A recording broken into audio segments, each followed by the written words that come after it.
and you really mix up where would you speak what. And that's what happening with me. This is the second one, and I'll go on third one. And I asked my PS, what is the subject about? So that's the problem sometimes you face. Now I realize what a tough job it is to be a politician and running around from one program to another program. With all this, do pardon me if I go wrong anywhere. It's my really pleasure to be here with friends like Mansoor and many others here.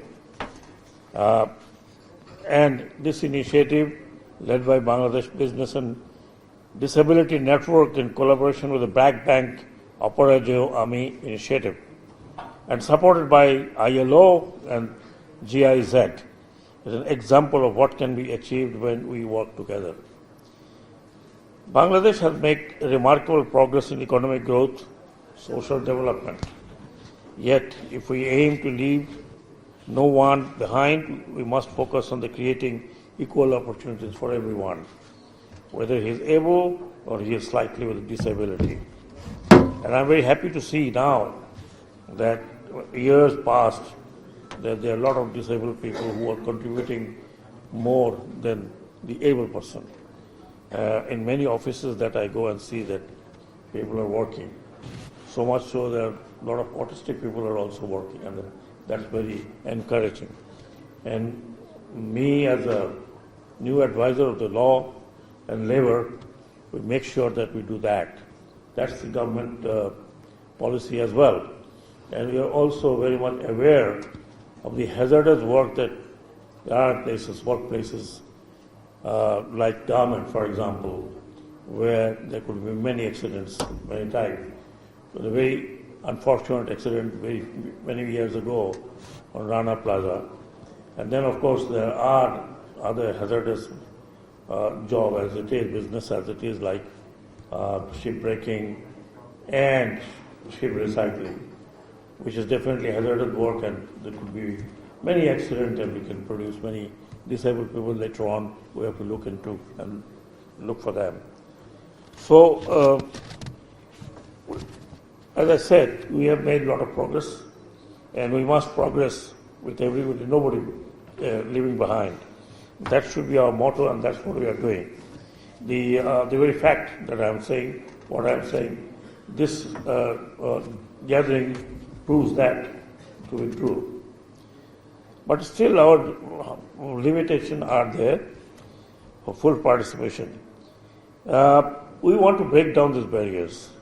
I have been advocating for a long time back, I think Mr. Mansoor knows about it, that you make a political move so that people, especially represented in the parliament with disability of all kind, so that they can speak for themselves.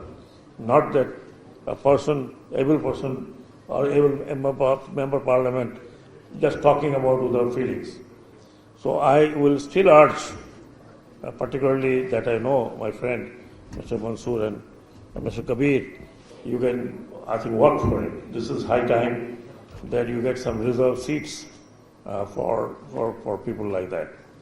And that's my idea for a long time. When I was election commission, I tried to put down to our political parties.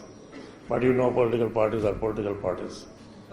But you can really do it. I mean, I believe about parleying with the future government in waiting, I would say, or political parties in waiting. There are a lot of young people now in the politics. I'm sure they would understand far better than what the old people like us would understand. As I said, we in the Labour Ministry, as somebody said about the fund, we have some fund. I'll look into it. I have not yet time to sit down and look exactly what we have and what are the purpose of the fund.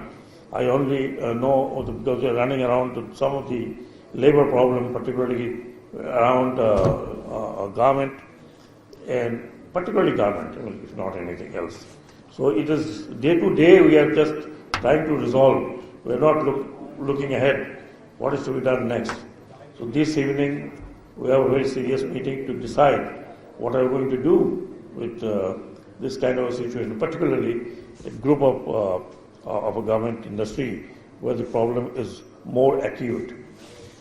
So let us pledge today that we work together both in the private and the public sector, and wherever possible we would accommodate everyone so that everyone's contribution is towards the making of the society and furthering the economy and making the betterment of the country. Unfortunately, in our country we are yet to probably introduce the public transport system for the disabled people, and this has been a demand for a long time. Therefore, I would request the private entrepreneur as well as the government public transport system to look into this, and of course the banks like Bragg Bank and others to look into this and finance those transport owners who bring such kind of transport in the country. With this, I would end with saying that I've been fortunate to be here and listening to you and looking at you and looking at the wonderful audience. As I said, I'm not a politician, but I now understand what a politician would do from one branch to another branch.